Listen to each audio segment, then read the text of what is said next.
এজন দৰাক বিশেষভাৱে সাজু কৰা হৈছে।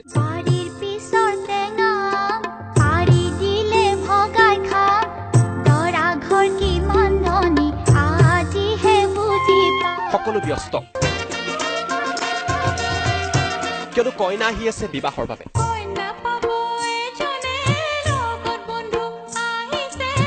পিছে ৰ'ব, আপুনি ভবাৰ দৰে দৰা নহয়। দৰাৰ ৰূপত এজোপা গছ। এই গছজোপাক লৈ সকলো ব্যস্ত আৰু গছৰূপী দৰাৰ দিশে আগবাঢ়ি আহিছে এইসকল সুন্দৰী কইনা। ইয়াৰ পাছৰ দৃশ্য তাতোতকৈ আচৰিত কৰিবলগীয়া। গছৰূপী দৰাক চুম্বন কৰিছে এগৰাকীৰ পিছত আন এগৰাকী সুন্দৰী কইনাই। আৰু ইয়াৰ পাছতে লোকসকলৰ মাজত হৰ্ষোল্লাস। প্ৰথমৰ পৰা শেষলৈ চাওক এই বিশেষ দৃশ্যকেইটা।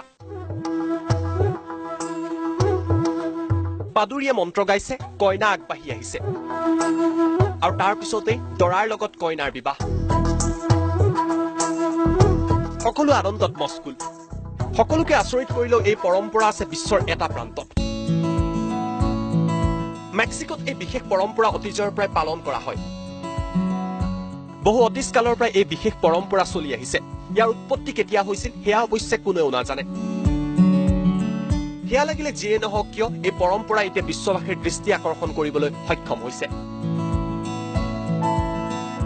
আৰু ছচিয়েল মিডিয়াত গছৰূপী দৰাৰ সৈতে কইনাৰ বিবাহ অনুষ্ঠান এইদৰে ভাইৰেল হৈ পৰিছে। ইণ্টাৰনেশ্যনেল ডেস্ক, আছাম টক্স।